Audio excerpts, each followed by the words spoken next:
Bueno, Ricardo, trascendés de manera importante en ese Racing, en ese ascenso, y te aparece una experiencia nueva que es un pasaje por Argentina.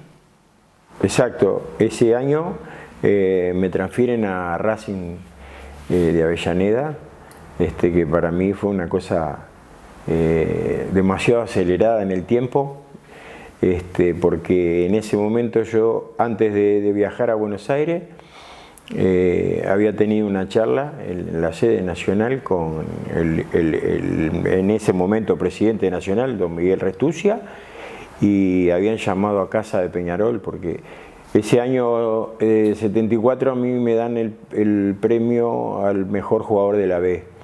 Racing campeón, y teniendo ese premio fue una posibilidad que se abría otra perspectiva, inclusive para el club, para beneficio también del club, no solo mío.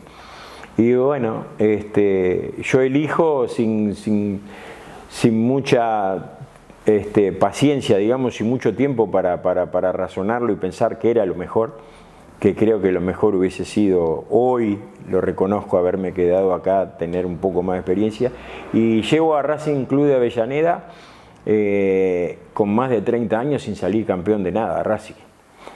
Que era una exigencia, es un club extraordinario, en gente... Vos que has estado muchos años en ese fútbol, sabés. Sí, de las hinchadas más grandes, sin duda. Las hinchadas más grandes, y iban a todos lados. Yo ahí llegué a jugar en el año 75, 16 partidos en primera división. Hasta que hubo el cambio de técnico, que en ese momento había sido Juan José Pizzuti, campeón mundial. Sí, campeón mundial con Racing. Don Tito Pizzuti, un personaje, una persona extraordinaria. Y cambia el técnico, y ya el técnico que viene en ese momento, Osvaldo Subeldía, toma sus decisiones de que el plantel lo tenía que reducir y traer sus jugadores y de confianza. Entonces ahí ya uno quedó un poco más relegado, no jugó. Agarrate una época de nombres pesados en ese Racing. Sí. Racing venía a ser campeón de América Intercontinental. Hacía pocos años. Hacía pocos años. Claro. Y la gente, bueno, como dijiste tú, mucha presión porque quería más. Claro, en ese momento no tenía, después de aquel famoso gol del Chango Cárdenas acá en el estadio, en la final con el Celtic, Racing no había ganado a nivel argentino, llevaba, ya te digo, más de 30 años sin ganar nada. Seguro. Y fue que en ese momento Racing tenía como un recambio generacional, tenía jugadores experientes y jugadores jóvenes, porque aparecía en ese momento el Loco Gotardi, estaba Carlitos Esqueo, estaba Barbieri en el arco, estaba Jorge Buzo, que había sido mundialista con... ¿Chavay todavía estaba, Ricardo? No, Chavay ya no. Chavay ya estaba trabajando en el interior y estaba en esos momentos ya en su final como jugador. Y tenía el gringo Escota, el hermano del que jugó San Lorenzo, el hermano. San Lorenzo. Entonces, tenían buen equipo.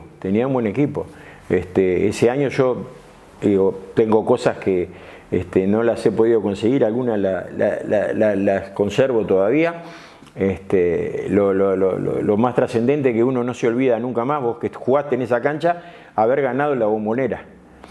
Ganamos un clásico que hacía 12 años que Racing no le ganaba a Boca en la Bombonera.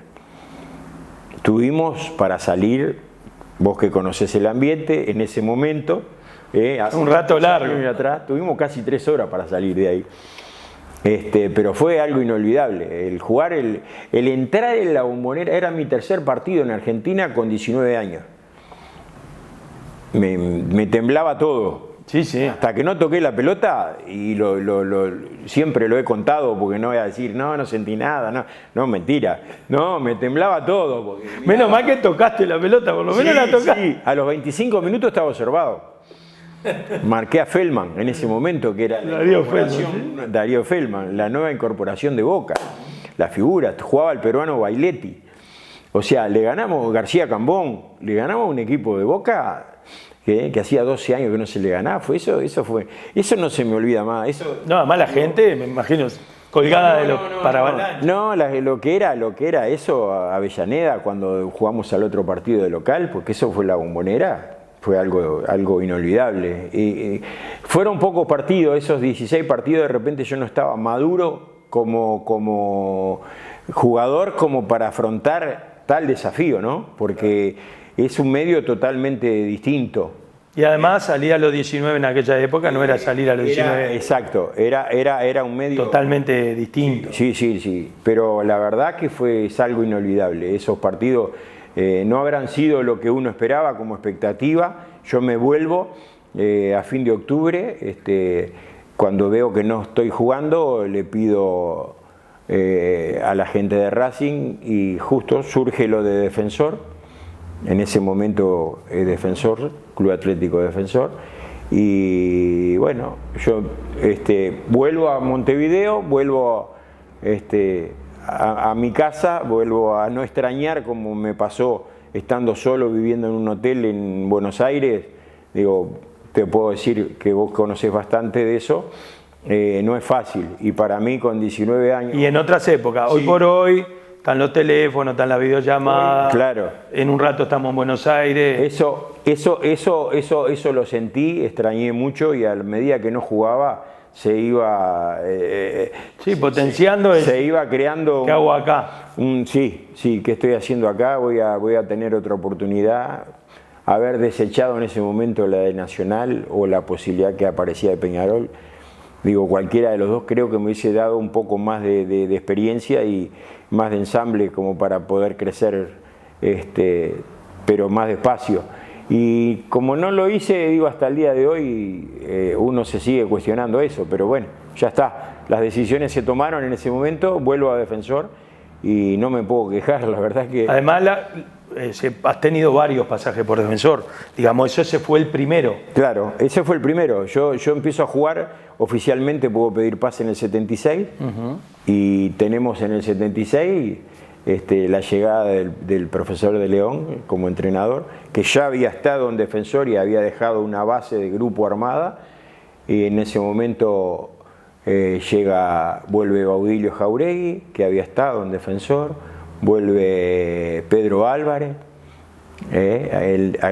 aquel centro delantero, que había estado en Nacional, que había estado en Ecuador, que había sido internacional, Omar Mondada en ese momento, y yo. Después ya más o menos la base ya estaba el año anterior. Claro, el profe la tenía. Entonces fue una cosa que conocer a esa persona me cambió la perspectiva futbolística, porque escucharlo en ese momento, uno decía, digo, lo que va a hacer, dice, bueno, tenemos que prepararnos para hacer algo importante. Y algo importante acá es que se termine la hegemonía de Peñarol y Nacional. Y uno lo miraba así, yo ya te digo, iba a cumplir 20 años en ese momento, y yo decía, ¿qué dice este hombre? Digo, perdemos, empieza el campeonato uruguayo, que yo empiezo jugando de titular en el lateral derecho, y perdemos en el Estadio Centenario 3-0 con Peñarol. Expulsan a Rudy Rodríguez, terminamos con 10 y entramos al vestuario de visitante en el estadio, y el profe cierra la puerta con nosotros. Muchachos, tranquilo, esto no pasa nada, estamos para campeones. Y yo decía 3-0. Campeones. Yo lo miraba, estaba Gregorio Pérez, estaba Pedrín. En ese momento Pedrín Grafiña, había venido Luis Cubilla pero no había jugado, estaba el Beethoven en el otro con Jauregui, estaba Ricardo Conde también, o sea, había un grupo de gente grande, no había mucha juventud, era un grupo experiente.